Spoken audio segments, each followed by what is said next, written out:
বাংলাদেশ নিয়ে ভারতীয় গণমাধ্যমে মিথ্যা তথ্য ও অপপ্রচার বন্ধে দেশটির সরকারকে অনুরোধ জানিয়েছে ঢাকা। পররাষ্ট্র মন্ত্রণালয়ে দুই দেশের সচিব পর্যায়ের বৈঠক শেষে বিকালে ব্রিফিংয়ে কথা জানান পররাষ্ট্র সচিব মোহাম্মদ জসিমউদ্দিন। এ বিষয়ে আরো বিস্তারিত জানাতে এই মুহূর্তে বার্তা কক্ষ থেকে যোগ দিয়েছেন সহকর্মী নাফিজা দৌলা। নাফিজা, আপনি সারাদিনই এই পররাষ্ট্র সচিব পর্যায়ের বৈঠকের খোঁজ খবর রেখেছেন, দুপক্ষ থেকে ব্রিফও করা হয়েছে, সেখানেও আপনি ছিলেন। কতগুলো বিষয় নিয়ে আসলে আলোচনা হয়েছে এবং কোনো কিছু নিয়ে সিদ্ধান্ত হয়েছে কিনা? যে বিষয়টি আজকের এই বৈঠকে ঢাকা স্পষ্টভাবে দিল্লিকে যে বার্তাটি দিয়েছে সেটি হলো বাংলাদেশের অভ্যন্তরীণ বিষয়ে কারো হস্তক্ষেপই কাম্য নয়। বাংলাদেশ অন্য দেশের অভ্যন্তরীণ বিষয়ে যেইভাবে মন্তব্য থেকে বিরত থাকে একই আচরণ করতে বলা হয়েছে দিল্লিকে, সেই বিষয়টি আশ্বস্ত করা হয়েছে।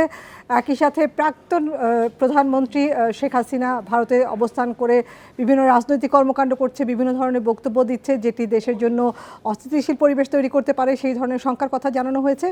একই সাথে ভারতকে এই বিষয়টি জানানো হয়েছে।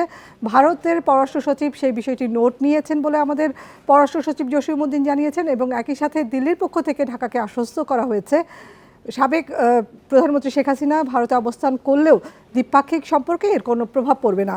এবং আপনাকে যদি একটু জানিয়ে রাখি, ভারতে একটি রেওয়াজ আছে এ ধরনের দ্বিপাক্ষিক বৈঠক শেষে তারা তাদের পররাষ্ট্র মন্ত্রণালয় থেকে একটি বিবৃতি দেয়। সেই বিবৃতিতে আসলে পুরোটা যদি আপনি সাম আপ করেন তাহলে কিন্তু বোঝা যায় যে এই বৈঠকে তারা কী ধরনের বার্তা দিতে চেয়েছে, বৈঠকটি আসলে ফলপ্রসূ হয়েছে কিনা। বৈঠকের যেই ধারাটি সেটি তাদের এই বিবৃতিতে চলে আসে। এই বিবৃতিতে যে কথাটি বলা হয়েছে, ভারতের পররাষ্ট্র সচিব বাংলাদেশে এসেছেন একটি গণতান্ত্রিক, স্থিতিশীল, শান্তিপূর্ণ, প্রগতিশীল এবং অন্তর্ভুক্তিমূলক বাংলাদেশের জন্য ভারতের সমর্থন তুলে ধরতে। এটি একটি বিশাল বিষয়। আমরা যদি দেখি 5 আগস্টের পর অন্তর্বর্তী সরকার ক্ষমতা আসার পরেই থেকে কিন্তু বলছিলেন যে ভারত বাংলাদেশের যে সম্পর্কটি আছে সেটি ন্যায্যতার ভিত্তিতে হতে হবে। বিগত 15 বছরে যেই অসামঞ্জস্যতা, অমীমাংসিত ইস্যু ছিল এবং বলা হচ্ছিল যে ভারতকে বেশিটা বেনিফিটেড করা হয়, নিজের দেশের স্বার্থ দেখা হয় না, সেই বিষয়টি এই অন্তর্বর্তী সরকার বলছিল যে তারা ন্যায্যতার হিসাবে তারা এই দ্বিপাক্ষিক সম্পর্ক এগিয়ে নিতে চায়। সেই কথাই কিন্তু এই বিবৃতিতে বলা হচ্ছে।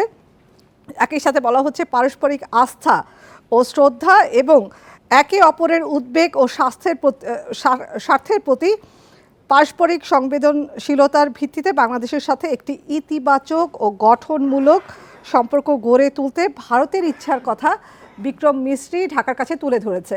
তো এই হলো তার বৈঠকের সাম আপ। এবং ঢাকার পক্ষ থেকে কিন্তু বলা হয়েছে সীমান্তে যে কোনো ধরনের হত্যা বাংলাদেশ কাম্য করে না, এবং এটি বন্ধেও বা শূন্যের কোটায় নামিয়ে আনতে ভারত যেই প্রতিশ্রুতি দিয়েছে সেটি যেন কার্যকর হয়, সেই বিষয়টিও তুলে ধরা হয়েছে।